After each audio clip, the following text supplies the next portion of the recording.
Hello and welcome to another episode of the Digi-Tools and Accrual World podcast. I'm your host, Ryan Pearcy, and I'm joined by the amazing Heather Smith from Down Under and Leigh Stallard, our amazing producer and editor. So firstly, Heather, thank you for joining us on this episode. How are you? G'day. I'm well and I'm grateful to be here with you both. I'm looking forward to talking about furry friends who can help you with tax, the Anthropic and Xero partnership, and the new workpapers released in the UK, and give you a few snippets on what's actually happening in Australia with those workpapers and what you might be expecting. That sounds intriguing. I want to hear more about this furry friend. I'm not sure if you're referring to John Toon, which would make sense really, knowing him. But yeah, Leigh, right, what is it that I guess you're bringing to the table today? We've got some nice little functional updates from Xero among the massive headlines around AI, which I think are going to be really useful, particularly in bookkeeping workflows. And we've got a US product that is baking its interface into Claude, which suggests a bit of a platform change coming potentially for the way that we interact with software. So it'll be interesting to see how that shakes out. Yeah, I think we're getting a lot about Claude, and I'll touch on that a bit later as well. And then I've got something from NetSuite and their recent announcements in the UK. But look, it's going to be amazing talking to you both as we delve into that news this episode. So I think really we should just jump straight on and crack on. Listen, if your clients are still drowning in manual HR and payroll admin, you need to tell them about Employment Hero. It's an AI-powered platform that actually takes action. Automated candidate screening, smart payroll, real-time compliance updates, the works. HR, recruitment, payroll, and benefits all in one place. And here's the bit you'll love. It integrates with your accounting software. So no more chasing down payroll data. Your clients and their team get time back. You get clean data. Everyone wins. Head to employmenthero.co.uk to see why thousands of UK businesses and bureaus have already made the switch. First off, in app news, Xero have announced that they are helping the UK users streamline year-end with new workflow experiences available to Xero users. Now, this is a solution that has been developed by BGL, which you may know about. They're a solution out of Melbourne, and they have formed a partnership with Xero to develop these work papers. And you can go in and select the work paper template from your actual accounting or bookkeeping association that suits your needs. But one thing to know with this, because this has actually been rolled out in Australia for a while now, if you have a client on the work papers and they remove you from the Xero subscription, you lose access to the work papers that you prepared for them. So you need to back up. So, but great to see it coming out, rolling out, and frequent improvements along the way. So try it out. Let us know what you think. Yes, it's an interesting one, Heather. I don't know why our working papers with our data we get removed access from. That's a crazy one. Do you know, I guess from the Australian side, is there any logic behind that? Well, the data's from the client, isn't it? So it's sort of being pushed in from the client and you lose access to the client data. So that's what you're losing access to. This has only recently come about through people questioning, and this is what support's telling us. Hopefully that's something that will be resolved, because we move into the cloud and we're working the cloud, having to then back up to extract things out of the cloud. It seems a bit crazy to me. But yeah, I mean, the beauty, I guess, of this is that I always thought that the Xero work papers had a big weakness in that you had to essentially work on the work papers, push stuff back into Ledger, and then work on the kind of Xero tax side. I'm getting the feeling you're still going to have to do that. I doubt that in this setup there's a connection from the work papers directly into Xero tax. You still have to any adjustments that you make, you still have to push back into the Ledger. Would that be correct from your understanding, Heather? I think so, from my understanding, yes. But I think it's not there yet, but they're working to make the whole experience smoother and seamless. That's the goal there. And BGL have a great reputation for producing good solutions, and they're all working together and rolling it out across the world. At least we were the guinea pigs for you. It's nice. It's nice, right? To you can test it, you can validate it, and then hopefully we get the finished product with proper backup. That'll be nice. But I guess for any training firm out there, the big challenge is when we've got our juniors working on a file, we want the ability to vet it before I guess the client seeing that data. And this kind of real time working that makes a bit of a challenge. And the way Xero initially designed it is that if you're having to push back in the ledger to see any adjustments in the accounts, that whole review process becomes cumbersome because we like to look at everything as one. So hopefully BGL are resolving that because I've heard great things, and so I'm excited to get my hands on this one. Yeah, it was a huge pushback that we found when we were trying to sell in those year-end workflows into firms in the early days of Xero, because they would have exactly that problem, Ryan. They'd say, well, we want to use Xero as a collaborative platform, but we don't want to open the kimono and show them that we've got, like, we're doing all this stuff, or like we've posted the depreciation backwards because we let the junior loose on it, right? You need that sort of like anti-chamber in the middle. I can't imagine any accountant saying about opening the kimono. I feel that you are. I'm paraphrasing.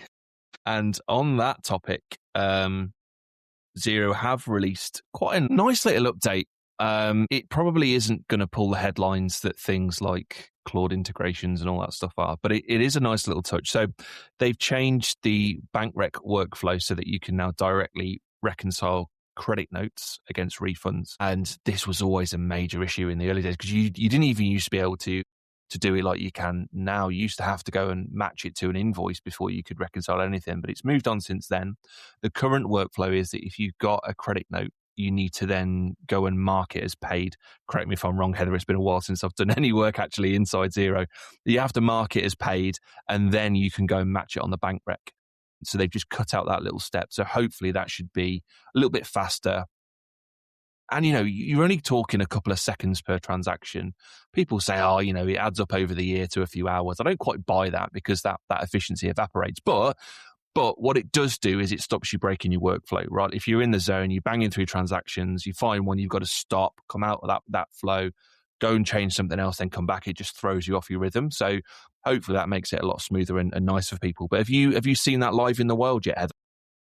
Yes, absolutely. And I love those few seconds back, and I don't want to be frustrated and sort of skipped out. And I think from a few years ago, credit notes were able to be pushed into Xero. So now they're sitting in there, and now when you go to do the rec, it's there, it's neat, it's tidy. And while us as accountants and bookkeepers, it may be a few seconds saved, it also means that our clients, if they're DIYing it, it's obvious to them and they're not making a mistake as well. So I think I'm excited that that these small, tiny things are getting fixed up, because it's frustrating to see just things that get media headlines get announced. And it's like, this has been a problem for a decade. Thank you. Yeah. As far as I'm aware, Xero are really focusing on kind of fixing all those little frustrations over this coming year.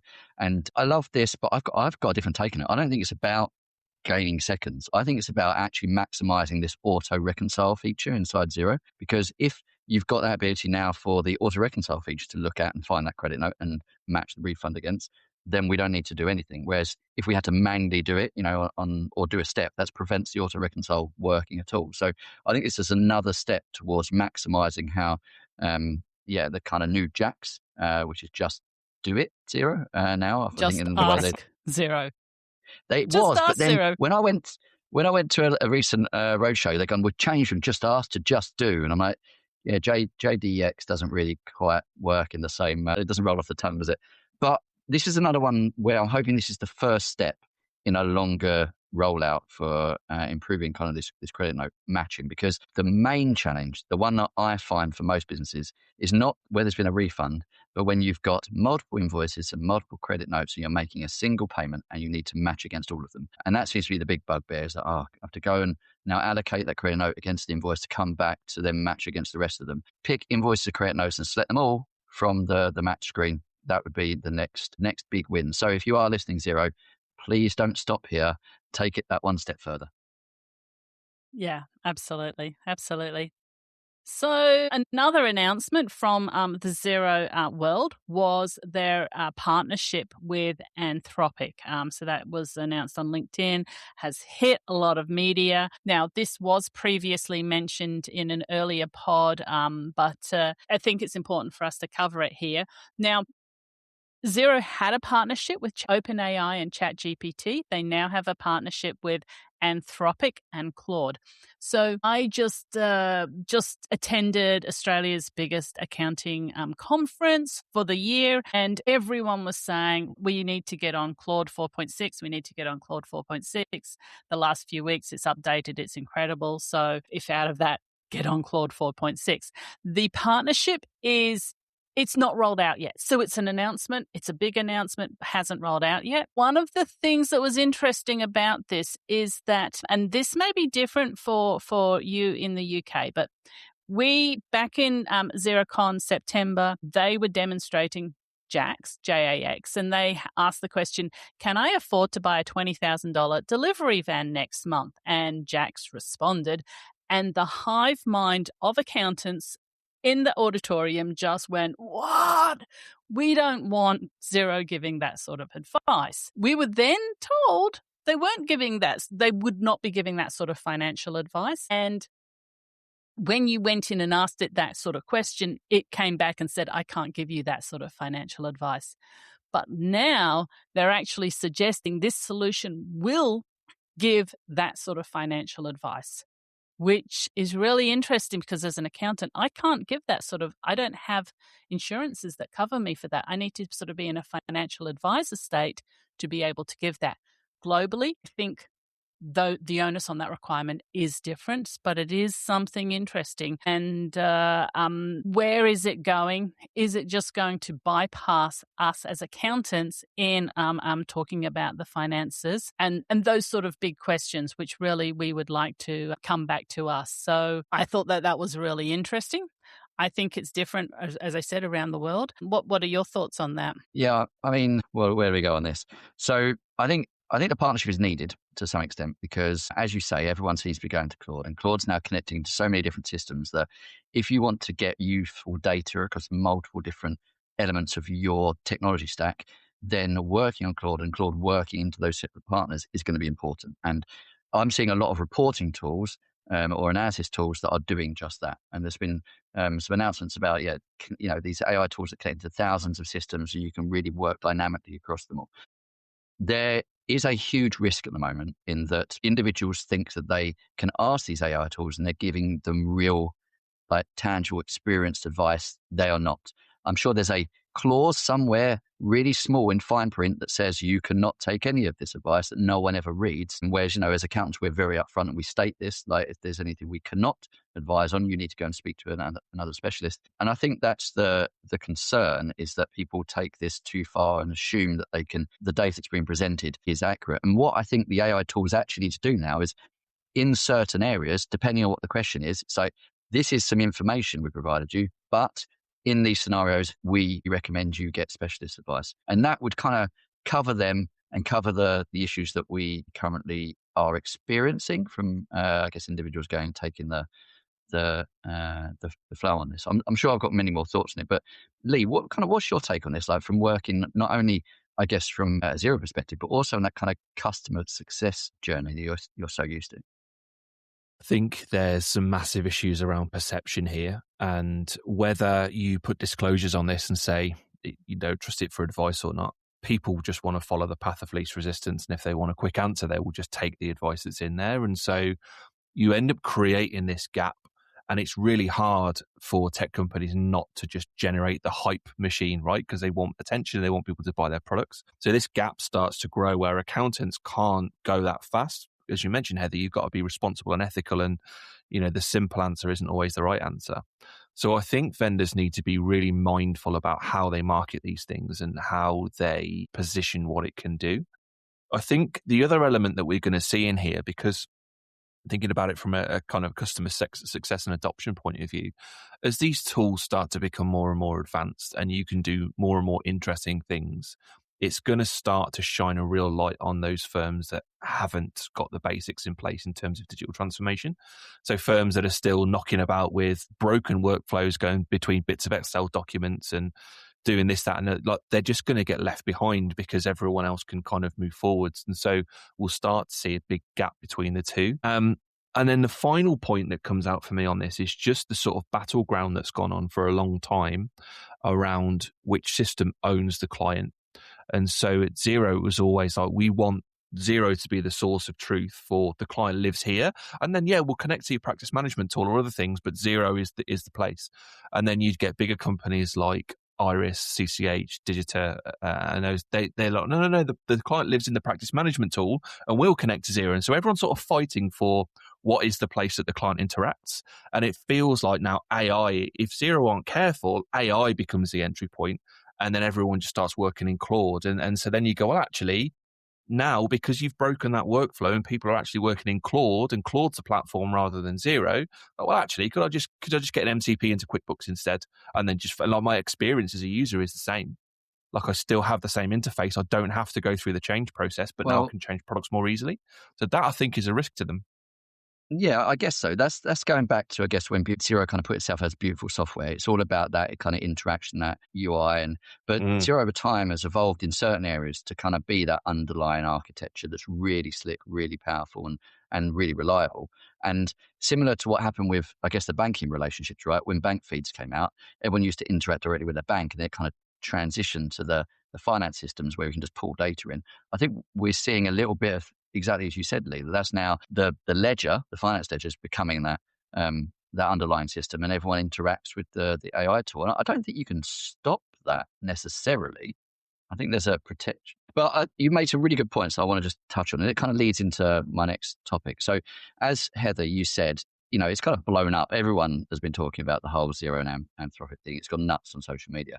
There was one specific post by someone called Brian McBride on LinkedIn that I thought was really pertinent. And it kind of leans into both things that you have said here. It's about actually the quality of the data. If you ask a question for AI, you're only going to get nonsense if you've got nonsense in the underlying system it's talking to. So it's all about that kind of whole thing of garbage in, garbage out. If you're putting the wrong data in, you're going to get the wrong data out. So nothing has changed on that side. You still need your system to be really well plumbed in. So going back to having that kind of, I guess, advanced digital transformation journey to have a fully interconnected suite.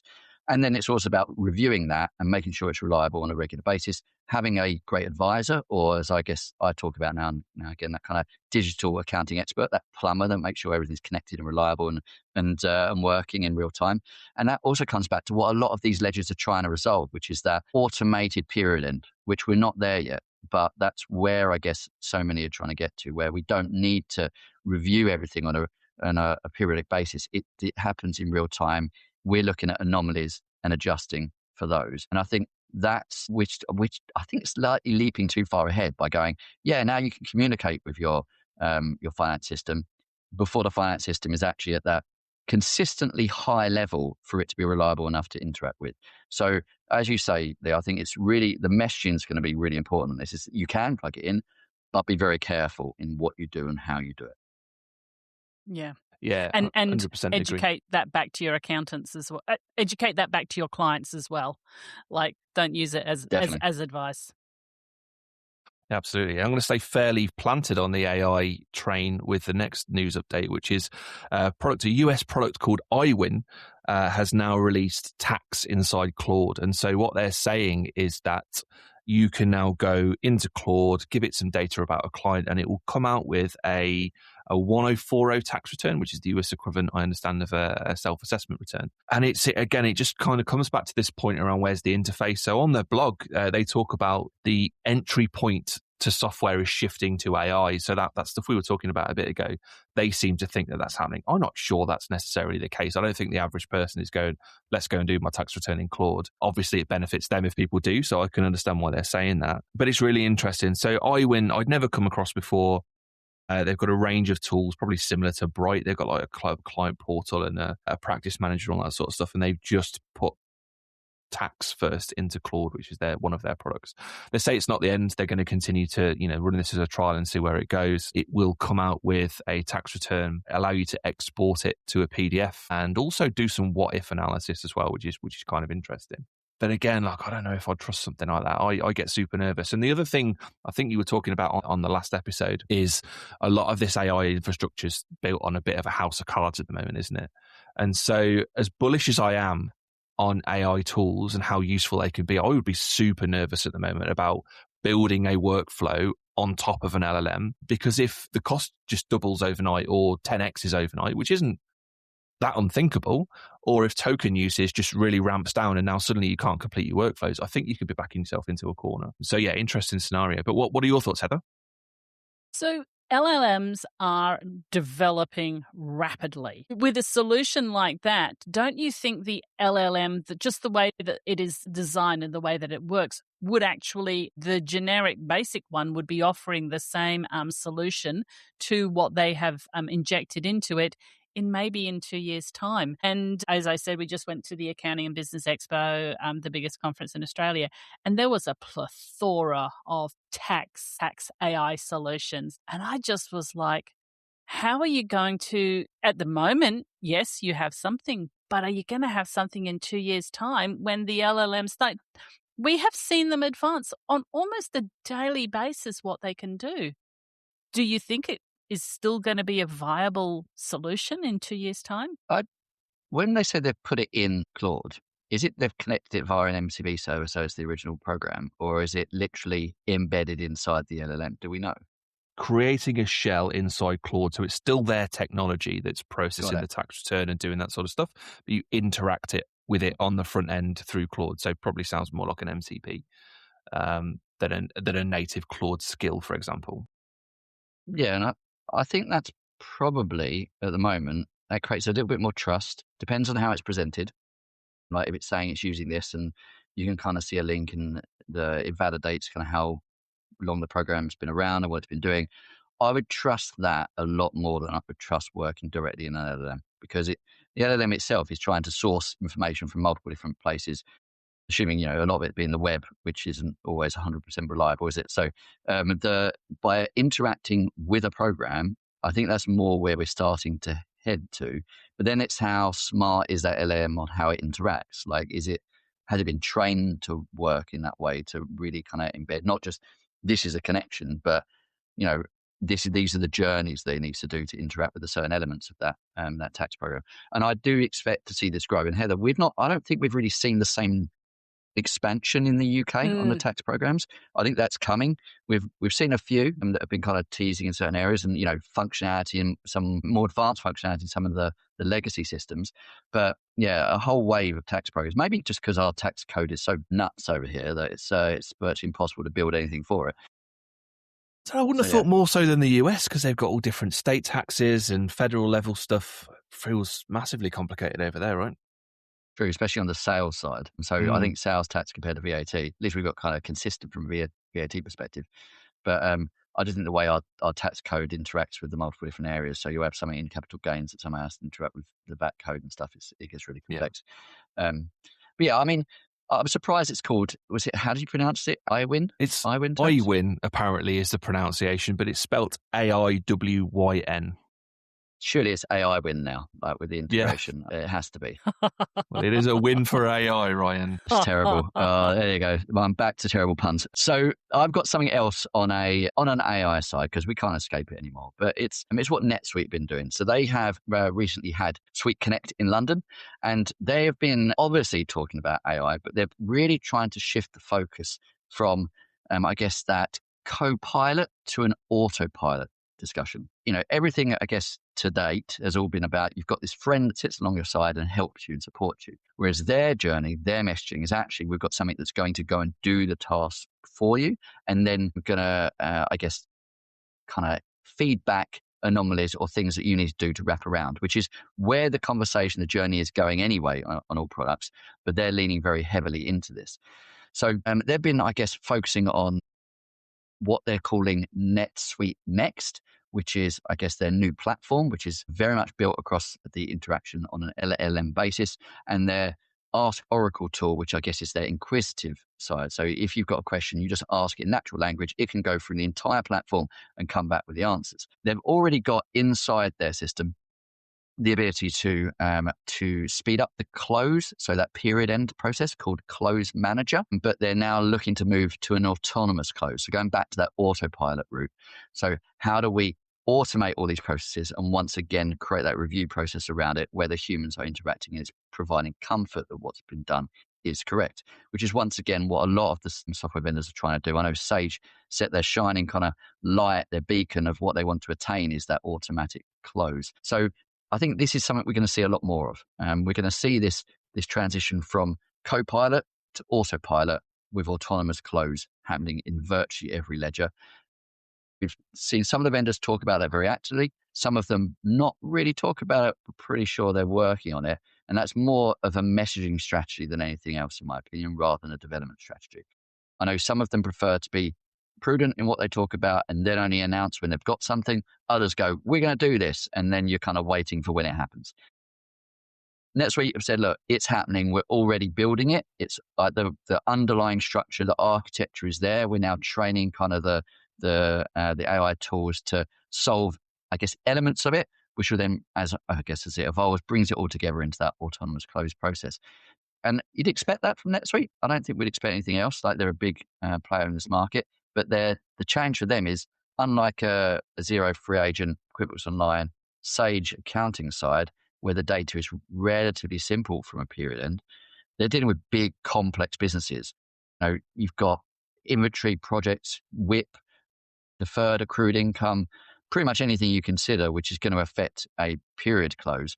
They need to bring all of that together to automate it. So if I'm not sure they're going to do it first, like fully, but they're definitely accelerating this in this space. Yeah. And they definitely talk about things before they are released. And I think one of the things that always surprises me with NetSuite, because as you said, it is a big solution, is the number of, for want of a better word, the apps that sit around NetSuite, which they have hundreds, if not thousands, and they have solutions that actually do the close. I'm pretty sure NetGain does the close for you in NetSuite. But as everything evolves, the solutions around evolve, don't they, if they survive? The thing that I've got echoing around my head is that quote from Jurassic Park that the scientists they're so bothered about whether they could, they didn't stop to think if they should. And I don't know, like I used to think of myself as a fairly early adopter of things, and maybe I've become more of a Luddite in old age, but having month-end close on companies that size done on autopilot gives me the heebie-jeebies. And it does make me think it's probably a matter of when, not if, there becomes like an Enron level scandal of, like some sort of massive accounting issue that the root of it is found to be caused by AI. So I don't know. Possibly. Well, I think my take on this is slightly different in that we're thinking of period end as something you have to do at the end of a month or the end of a quarter, the end of the year. But realistically, everything that happens around period end is led by the individual transactions that occur at that time. So if you can tackle it at that, I guess, that initial transaction level and automate what the process or realign the timing at that point, then period end kind of automatically falls out. It's just like, this is the validation proving what we've already done. So you've got systems like that's been doing it for a while now, like Mayday and now Briefcase, that are automating accruals and prepayments. Dext have been doing that. You've got real-time stock valuations that come in from your inventory systems. You've got real-time WIP valuations that can happen from your project management systems. But it's bringing all of that together in a really concise way that proves the balance that I think we're still a way off. I think coming back to Xero's announcement with workpapers that Heather was talking about, that this all needs to connect together, and it's not. Everything's being built in silos. And something that I was really taken by was a conversation I had a couple of weeks ago by someone that's building a new ledger, but they're reimagining the entire underlying structure. So every time you record a transaction, every time you do something, it is automatically allocating that data to the relevant periods. Like the whole period and transaction date issue kind of goes away. Like prepayments get spread out if that's what they need to do, if it needs to occur, or moved forward to when it actually occurs based on what's being extracted from the documents at that point. And similarly, if you're working from a stock perspective and you're making sales, it's doing that in the same way. Now, do we need something like that? Or can the more traditional structured systems adapt? I don't know. I think we're going to just have to wait and see on this one, because I think it's too early. That sounds like a clean and lovely solution. I want to get my hands on it now. Well, I think this is still, it's that early that AI is enabling people to kind of reimagine. So I don't think it's like even close to go to market, but we're seeing tools like this kind of build up and be released. People are using AI to reimagine actually how we do finance. And I don't think double entry bookkeeper will disappear, because I think it's a core that, at least for now, lives on. But realistically, longer term, is it needed? Because that was a control mechanism. Do we need that when everything's being controlled by systems? Yeah, I think that we, over the next 5 years, will fundamentally shift the core, baseline of how accounting is done. No, but I think we have to think outside of the box, the structures in which we work. Let's move on, and I will talk about TaxNav. So Navi has been designed to make MTD simple and straightforward for the self-employed or a landlord or a CIS construction worker, or all three. And so what they have launched, which is hilarious to me, they've launched Navi, which is a large green furry friend who to me looks like Sully, the monster from Monsters, who hides in your bedroom, to help you with your tax conversations. And I don't know what's going on in the UK that you need Sully the monster to help you with your tax conversations hiding in your bedroom. But he looks very entertaining. It kind of looks like a sort of an AI, a chat bot for Navi, which for TaxNav, which is great. But I do imagine there are going to be little Navi's swag, cuddly monsters that we can get. Have they already arrived? Are they around? I mean that's obviously the reason that they've created this is for the swag, because I agree with you. Yeah, I find it weird. And dressed in the 3D costume running around. Yeah. So well done to TaxNav on creating the most outrageous, funny green furry friend to hug the self-employed or landlords or the CIS construction workers as they go through their tax. I'm not sure where to take this, Heather, I'll be honest. It feels like we were talking about like in-depth kind of, real future of accounting to switch to, people from Monsters Inc. So, I mean, I don't know. I don't know if it's needed or not. It's around, I know their aim is to simplify the conversations. Whether we need a mascot to do that, I don't know. I guess depends on whether the tool is any good. I've worked with many, I guess, chatbot style tools that are AI powered. Some I find frustratingly annoying, so they take longer to give me an answer than if I actually just either Googled it or go into the system and find it. And they give me the wrong answers, which is also frustrating. But software vendors tend to want to now force us down that route. We have to interact with that rather than talking to a human. So I think they need to be very careful. Is this mandatory? We have to interact with the fluffy monster, or is there another route? Because I'm sure there's going to be a lot of furry friend. Sorry, furry friend. There's going to be a lot of people out there that choose not to interact with the new Sully. There's an underlying element to this that I think is incredibly useful and a lot of vendors can learn from, which is this idea of sales enablement resources for accountants. Accountants are very cognitively burdened a lot of the time. There's so much going on. You've got to look after clients. You've got to think, God, should I be using Claude? There's way too many things there. And then on top of that, accountants have just been handed a bit of a hospital pass by HMRC and told to teach, or have kind of inherited the responsibility of educating clients about MTD. And so tools that can take away some of that strain, I think, are always going to be fairly welcome. So as a go-to-market strategy, I think there's something in this. Whether you think furry mascots are the right way to do it or not, I'm not sure. But going into a firm and say, look, we get this as a problem, let us help you take that burden away a little bit, I definitely think that's a good play. Definitely. Well, look, I wish we could have ended with the furry mascot, but I have something else. And it feels like it doesn't feel like as, I guess as powerful as a lot of the other things we talked about, but it's one of those that I think is relevant. And that is that TaxCalc Engager, I think that's now its new name, rather than TaxCalc or Engager. Now they've kind of become one. Has announced a strategic collaboration, if I get my words out, with Virtual Cabinet and Workiro. If people have heard of Workiro, it's essentially the cloud-native version of Virtual Cabinet. So document management. And the reason they've announced this strategic collaboration is to deeply embed tax and accounts work with document management. Now, this is something we're starting to see a lot more. We're starting to see a lot of accounting firms move to practice management solutions that do document management and, I guess, your tax preparation, or at least task management all in one place. I guess this has been a weakness of the TaxCalc Engager side. So they're looking to compete against the likes of FYI, which is that really deep embedded document management system.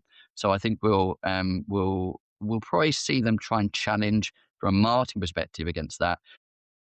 I don't know how good the integration is. They're saying it's really deeply embedded rather than just a connection. It's about feeding, I guess, the document management side directly inside the accounts and tax preparation software. So you're getting, I guess, you feel like you're working more in one system, or at least deeply connected systems. So yeah, I think that is a big plus for them and more of a shot across the bow at competitors such as FYI. Thanks again for listening to another episode of the Digi-Tools and Accrual World podcast. If you are not already doing so, please do follow us on LinkedIn. You get little snippets of the conversations we have and the videos, and hopefully get to see our lovely faces as well, listen to our dulcet tones. Make sure you have reserved the date for the Digital Disruptor Awards if you're interested in attending, which is the night before Accountex North Manchester.